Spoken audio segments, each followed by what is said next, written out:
Drafting in the Underdog Fantasy Mitten, that is what we were talking about today. We already drafted in the Gauntlet last week. For anyone who didn't check that show out, you can head back, check it out. It was last Thursday's edition of RotoViz Overtime, but we are drafting in the Mitten today. Basically the same format as the Gauntlet over at Underdog Fantasy, but it is a $5 entry. The Gauntlet is a $25 entry, and obviously then prizes are reflected based on the prize pool that's going to generate. So there's $150,000 in prizes, 15,000 to first place with the $5 entry, as I mentioned.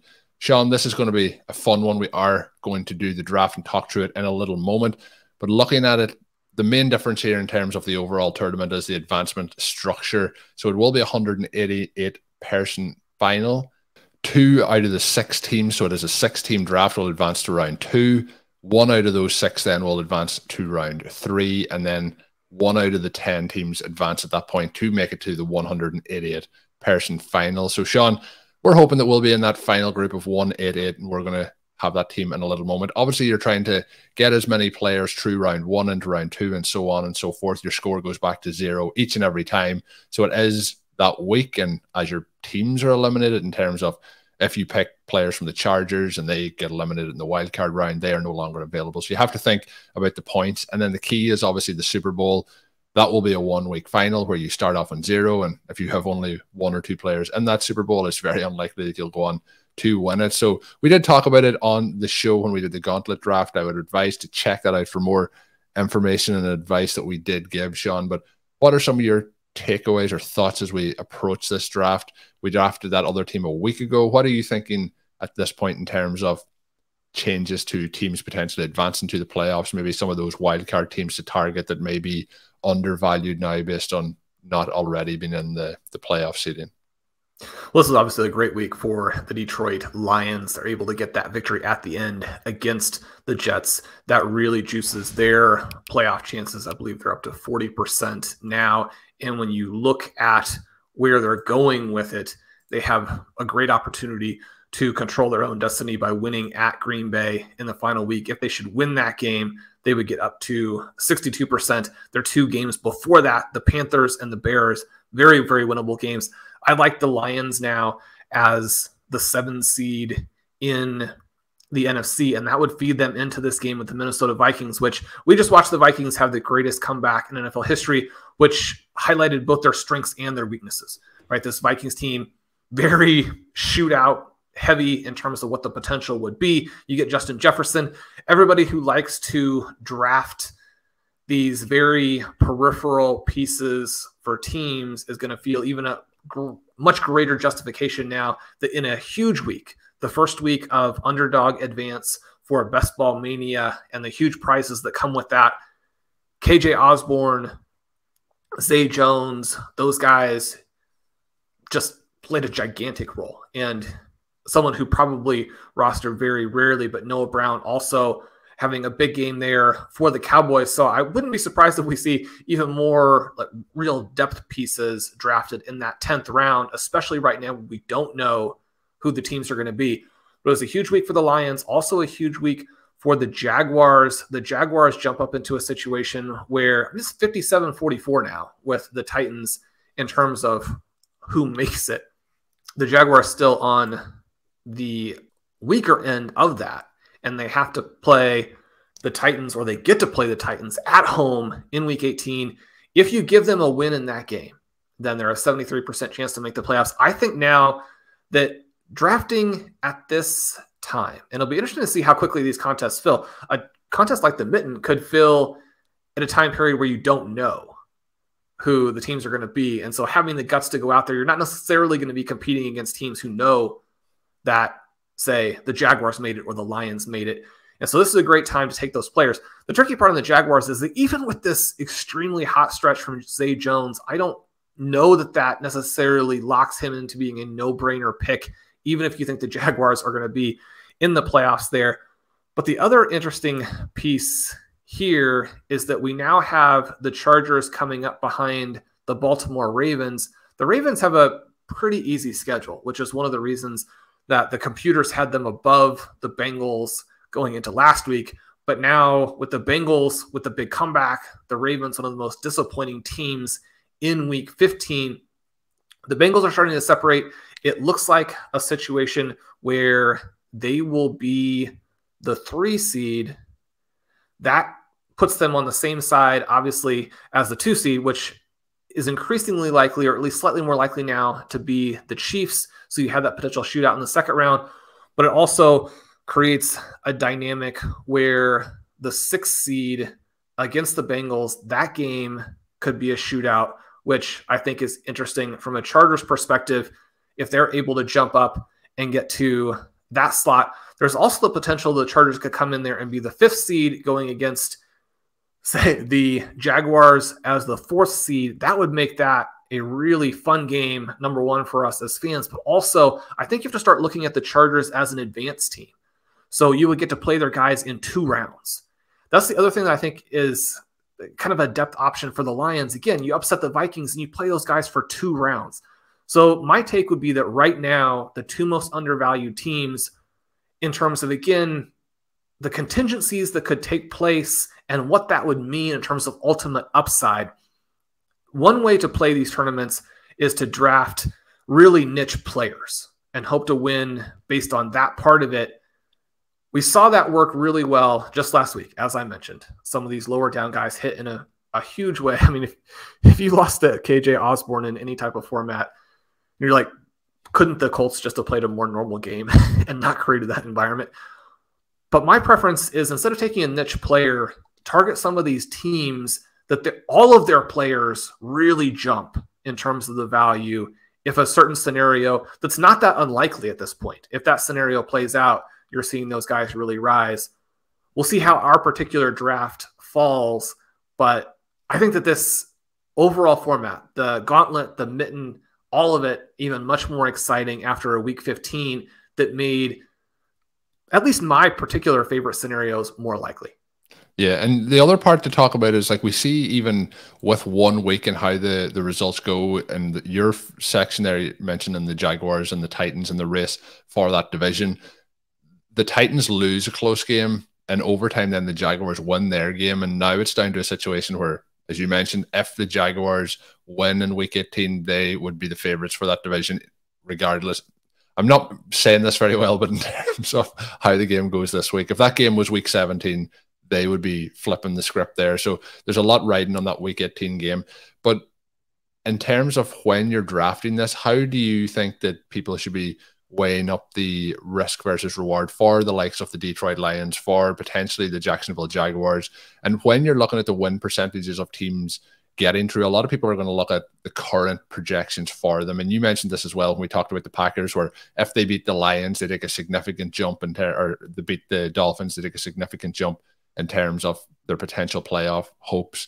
So sometimes, rather than look at the one now, look at the scenarios that are playing out ahead. But as you mentioned there with the Jaguars, looking at those scenarios playing out ahead, how do you weigh up when the perfect time to draft is? Because if you draft now, there's a lot of things that could change, but that lets you be able to take risks. Do you think people should take more risks now when you don't know the structure, or should you be playing it safe at this point and taking some of those division winners kind of to try and get it through, or should you be risking it with hoping that some of these wildcard teams could become live?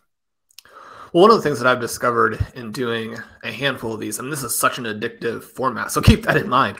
At the $5 level, I mean, these teams go like hotcakes. Again, I mean, I think it could fill, and I think that you're going to get an edge on drafters who are not planning for certain scenarios that have huge leverage and are not that unlikely. And so one of the things that you and I are going to probably debate as we get into this draft is, what's the trade-off between, say, a Chris Godwin and a Mike Evans, players who don't fit that well if they're going to lose in the first week, versus players like, I mean, Keenan Allen, Mike Williams, those guys are a little bit more expensive just to start with, but you can go down and say, well, what if you're looking at the Jaguars being in and having a very winnable first game? What if you're looking at the Lions not only being in, but being in a game with the Vikings that you would expect to have this massive over-under, but also one where the Lions simply right now are the better team? Does that mean that they're going to win a playoff game on the road? I mean, obviously not. But if you get points from those guys in 2 weeks, one of the things that I've found really helpful, it's fairly straightforward, but really helpful, is to plot out the scenario of the games that you are building your draft on. Now, one of the things that happens in these, I had a perfect draft set where one of the things you and I kind of joked about in our previous show was that we did timeout in the middle of the draft, which when you're doing your first one with a co-manager and you have the 30 seconds is not something that is that unlikely. I mean, you're obviously not looking to do it, but we timed out, we took Brock Purdy. Well, we took him early. I mean, that is sort of annoying, but the ADP is less important than building the right scenario that's internally consistent on that team. And so getting Purdy was great. I had a draft I did a couple nights later where I built this perfect 49ers, Bengals, both teams advancing through, have a lot of players in the Super Bowl.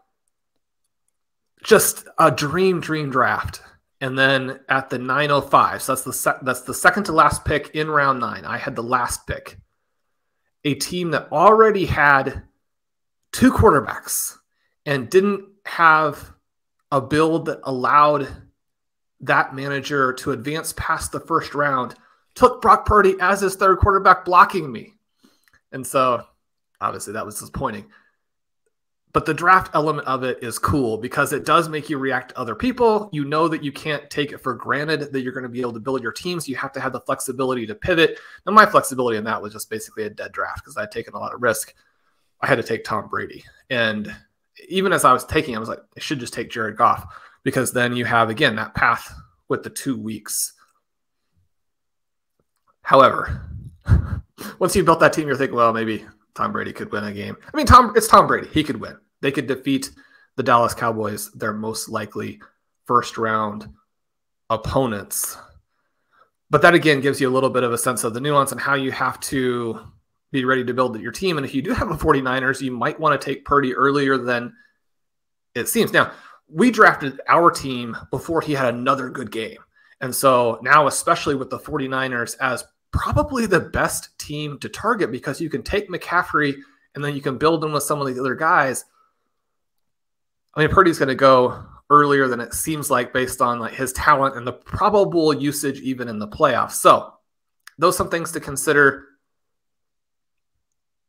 Colm, we'll see what we do and if we follow all of those guidelines once we get into the heat of it, into the mix with some other drafters. So, Shawn, as we jump into the draft, I want to let the listeners know as well, if you're playing over at Underdog Fantasy, you can use the code RotoViz while signing up to get yourself a 100% sign-up bonus up to $100. Once again, that code is RotoViz while setting up a new account. Shawn, we joked about this on the last show. These drafts are 30-second clocks. They are 6-person drafts. They go by in the blink of an eye. So we have the draft done. We're going to recap it and talk through our thoughts. We got the 103 in this one. We had a different scenario with the late round pick or the back of the round draft pick in the last draft, but we have the draft here. We're going to go through the draft board.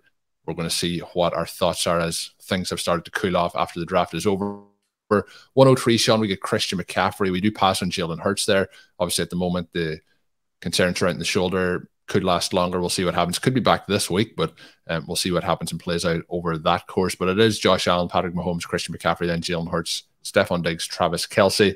We have a situation then where we take Joe Burrow at the 10th pick. The 15th pick, we pair him with Joe Mixon, Dak Prescott at the 22, Deebo Samuel, Ezekiel Elliott, then Keenan Allen. So at this point of the draft, Shawn, especially after those first 3 picks, I'm going to get the thoughts on is we go with Christian McCaffrey, who I think everyone will know why we drafted Christian McCaffrey there, but then we get Joe Burrow and then pair him with Joe Mixon. One of the questions we had at that point was, would we go with T. Higgins or would we go with Joe Mixon?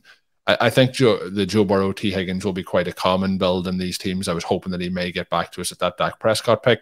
We do go with Joe Mixon. What's your thoughts on the 2 running backs, 1 quarterback start after those first 3 rounds?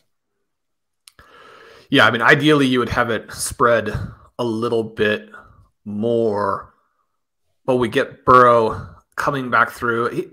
He should probably go at the 6-7. I mean, that should probably be in most drafts, Chase Burrow, because it's difficult to get the quarterback production that you need once Burrow is gone. There's a very clear-cut top 4, and Burrow, the one guy out of that 4 that you know is playing in the first round. Now, the Mitten, a little bit less of an emphasis because 2 of the 6 advance. But in order to do any of those things in the Super Bowl, you have to have a scenario where you advance right off the bat. And so you can't get crushed by your opponents in this original 6-person draft. The thing that we could have done here with Mahomes and Allen being taken in the first 2 picks, you can probably wait for Joe Burrow into round 3, take CeeDee Lamb there. That would have given us the Dallas Cowboy option. So as soon as you get Christian McCaffrey to start, you're thinking, well, 49ers, Bengals, Cowboys, and then on the Bengals side of it, we'll see who we can get and what scenario might allow us to have some players into the 2nd, possibly 3rd round against the Bengals there. But Burrow, Lamb, interesting. We wanted to make sure we had Burrow, and then even though you lose Lamb, you're really looking at Mixon, Higgins anyway there because you want to put those guys with Burrow. Higgins, a long shot to come back to you in round 4. It is possible. Again, because once you have Burrow, Higgins becomes less appealing to the rest of the group. Now, not unappealing, because again, players who are going with this Chiefs-Bills build, anyone who's going to gamble that the Bengals are on the opposite side of their guy actually wants Higgins in that. So those are some of the things that you're considering there. The other really difficult pick here, Colm, was when Dak Prescott fell to round 4. One of the things with the Hurts injury is that even though the Cowboys blew this game last week against the Jaguars, they did demonstrate plenty of competency on offense. CeeDee Lamb has a good game. Noah Brown has a very big game kind of as the complementary piece. We know the Jaguars defense is very exploitable, so for the Cowboys to put up good numbers there, I mean, that part isn't necessarily a surprise.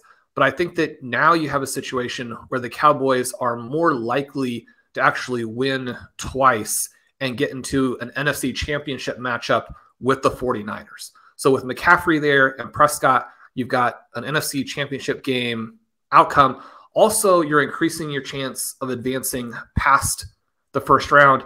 It's a tricky decision in terms of, do you want to use a 2nd pick on a quarterback here, or do you want to take the risk? Because partly what you need is your quarterback on your team that is your sort of Super Bowl foundation piece to hit all the way through and take the team to the Super Bowl, and you're just going to play him each time. Having the 2nd QB in that situation maybe not as valuable, but this build here and with Prescott as a value and nobody else that we had to have. If Devontae Smith had come one more spot, we could have opened up some possibilities to go Eagles instead of Cowboys there. We would have looked at that.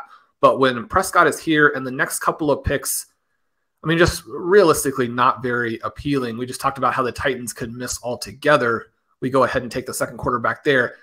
Now that we've done the draft, and we still obviously have a few spoilers here for picks 8, 9, and 10, but how do you feel about having Prescott in there as the 2nd QB? I think based on the ADP value, it made a lot of sense. And then the players who do go after that are Derrick Henry, Devin Singletary, James Cook, and George Kittle. So I would have been interested too, potentially, if Kittle makes it back to us in that next round, we do take Deebo Samuel.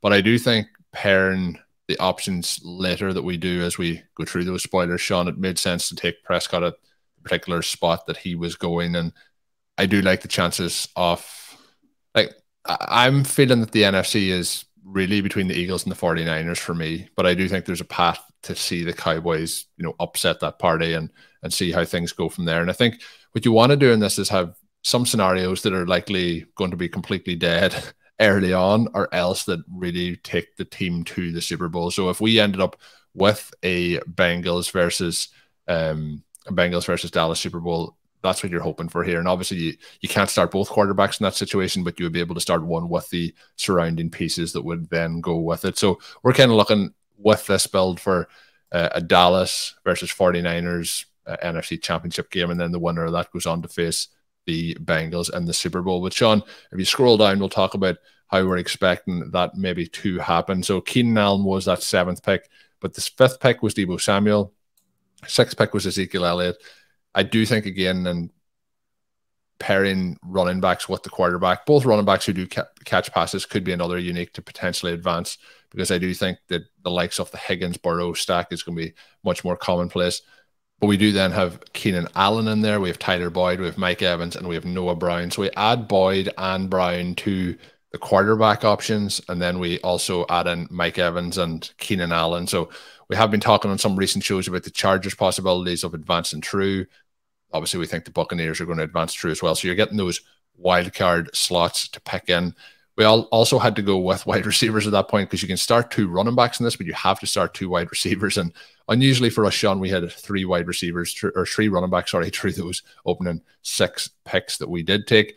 We are going to talk about some of the other teams in a moment, just in how they may have trouble on wildcard weekend. But what are your thoughts on the adding in, the Chargers and Mike Evans of the Buccaneers? We did talk about Chris Godwin, who did go 3 picks earlier than Mike Evans. He probably was the player that we wanted there. But what's your thoughts on how those final 4 wide receivers rounded out this roster? Right. So we take Debo, and that gives us the receiver with Christian McCaffrey, so we could have 49ers, Bengals as our Super Bowl team. We come back and Elliott falls, and so we take him so we can have either 49ers or Cowboys. And again, 49ers and Cowboys both advancing multiple rounds is our thesis. Then we get to round 7, and it's Keenan Allen. As you look through this, my understanding of it is if the Chargers win out and their remaining games are very doable, they have the Colts, the Rams, and the Broncos.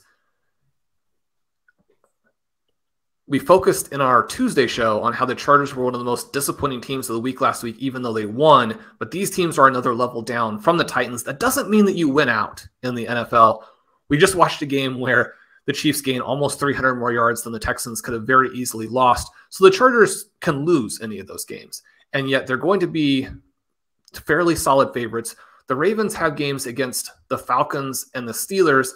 If Kenny Pickett is back and the Steelers are 100%, that game probably a toss-up unless Lamar Jackson is really firing on all cylinders. But the real issue for the Ravens is they're at Cincinnati in the last week, and especially if there are playoff seeding implications that are important, you would expect them to not necessarily lose, but to be significant underdogs in that particular game. If the Ravens and the Chargers both go to 11-6 based on the scenario I just mentioned, my understanding of the tiebreakers is that the Chargers would have the advantage, and that pushes them to the 5 seed, where then you have that game against the Titans or the Jaguars, and they can move into a second game, and also a second game that's not against the Bengals, if the Bengals are the 3 seed. Now, again, because of the way the NFL recedes a little bit, you can have some different things happen there, but the main point is that Keenan Allen and Mike Williams, 2 guys we were looking at, we would have considered putting both of those players on this team, hoping that you get them both through, but obviously having then the optionality of either one hitting in that first week. We come back, we get Tyler Boyd. We want him so that we have a 3rd Bengal for the Super Bowl. Wrap back around, and then Colm, we discussed Mike Evans versus Amon-Ra St. Brown in round 9. This was probably the one that we had kind of the biggest, I wouldn't say argument about, but when you're on the clock there with 30 seconds, it is tricky. And this is a trade-off between Evans and, well, I mean, you say the Buccaneers are going to be in because the Panthers lose again, and yet, I mean, both of these teams are allowing the other teams kind of back to the pack with them. The Buccaneers, though, are 74% to make the playoffs. They're probably in. So we take Evans. He's going to have that game. The problem is that based on our scenario, he's going to lose in the first round. Again, Amon-Ra could have won in the first round and played a second game. But really our focus is that we want to advance in the first round and then be able to play our 49ers, Cowboys, Bengals scenario. And then that factors into who we take in round 10. Colm, I'm mostly against these picks of niche players late. But, man, we're getting caught up in the Brown enthusiasm after his last game. especially in this particular contest. I think that pick makes some sense. Tell me what your thoughts were on Mike Evans. It would have been easier to pick Chris Godwin, but Mike Evans, especially in half PPR, he hasn't hit from a touchdown perspective. But we just watched a guy in Zay Jones score as many touchdowns this past week as he had scored in his previous 43 games combined, which is to say that there is such a thing as touchdown randomness and luck. Mike Evans, we know, a touchdown scorer. He gets out there and scores a couple touchdowns. He could move you along in the contest. Now that we've had a little bit of chance to kind of sit with it, Mike Evans versus Amon-Ra versus maybe someone like a Zay Jones, because we are arguing that the Jaguars could be in the mix here.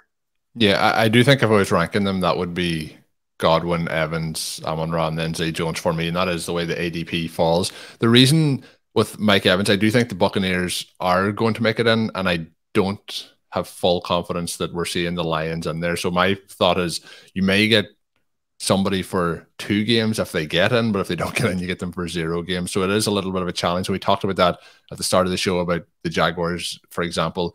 I also think that if you're doing this and you have the bankroll to be able to do a number of teams, I do think taking risks on Lions builds, Jaguars builds, for example, is worth it to get that leverage.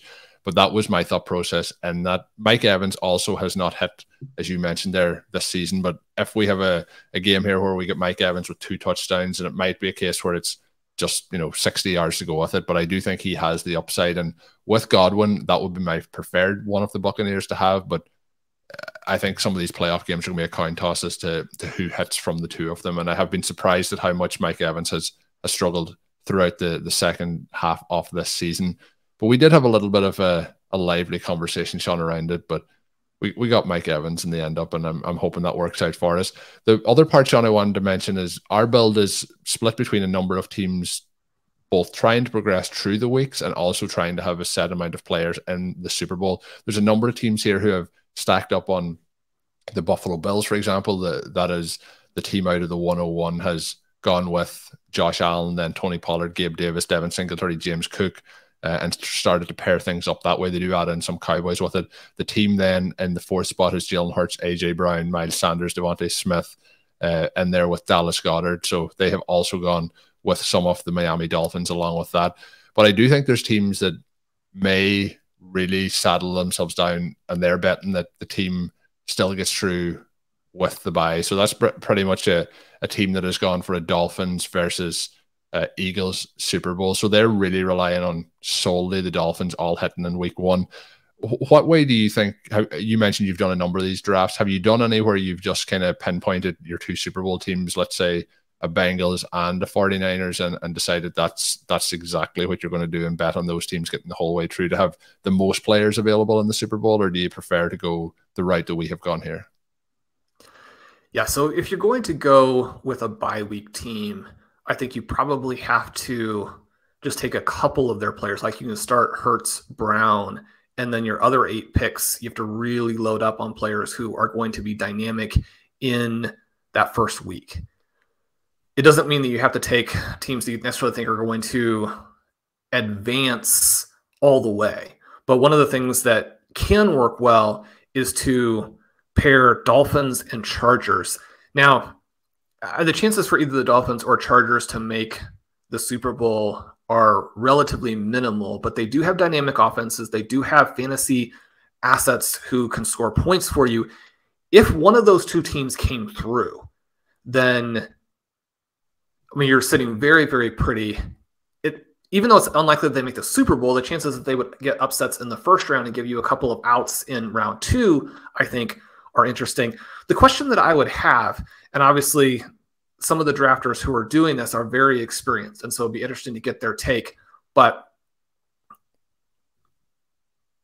how do you get enough points in round 1 is the question, even if the Dolphins really blow up. So this is an Eagles-Dolphins team. One of the things that is different about this contest is you're thinking about sort of team advancement as opposed to needing, say, Joe Burrow with T. Higgins and Tyler Boyd. One of the things that we did here is we took Joe Mixon instead of T. Higgins because you're able to spread the points out a little bit more and have that still work because you need to have the positions covered and the teams covered At the same time, when you're thinking about kind of putting two teams together there, you still do run into that issue of even if the Dolphins or the Chargers or whoever you're looking at go out and score 40 points, does that completely trickle down to enough points for the individual players to get you through the first round? I mean, maybe. I mean, one of the things that we just saw with the Minnesota Vikings is that Cousins and Cook and Osborne and Jefferson put up a huge total. You can kind of hope that that works out that way. And it certainly isn't impossible, but I think that you're looking to find points in a way that will allow your team to advance. And so that's what I'd be looking to do with a Eagles team. Definitely. I think with the Bills and the Chiefs, you can take a little bit more risk because in part you're gambling that the team that you choose will not get the bye. And it would be preferable for you if they didn't get the bye, even though obviously, I mean, you could play the Miami Dolphins, for example, and you could easily lose that game. I mean, the Bills got within a whisker of getting swept by them. So you run the risk of losing a player, and yet it increases your chances of advancing. You got to be kind of thinking through the scenario in that light as you look at what your advancement chances really are. And so you kind of get back to our team here. And one of the things that we would want ideally for the final would be to have all the positions covered. So we have a quarterback, we have a running back, we have the two from wide receiver and tight end, and we have the flex. We actually managed to get a couple of different ways that we could play this. We could have a Burrow, Mixon, Boyd with McCaffrey and Deebo Samuel Super Bowl and have all of the positions covered.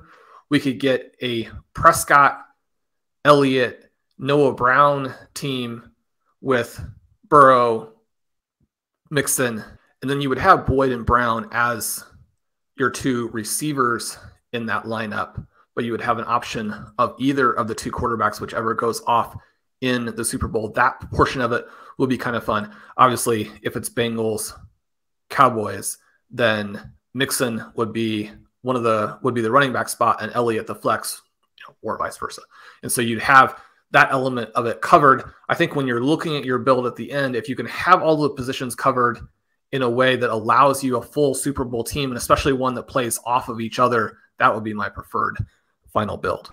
Yeah, that was a good explanation, and hopefully people enjoyed listening through to that because I think it gives a good breakdown of what you're looking for throughout. It's not a case that you have to play all of them in the one lineup because of the starting lineup requirements, but you do need to have enough to get you through and then try and have an option for that in the Super Bowl as well. But that is going to do it for this edition of RotoViz Overtime. Once again, that sign-up bonus over at Underdog Fantasy is the code RotoViz for a 100% sign-up bonus up to $100. My name is Colm Kelly. You can follow me on Twitter at Overtime Ireland. My co-host, as always, is Shawn Siegele. Check out all of his work up on rotoviz.com. And until we are back with the next show, have a good one.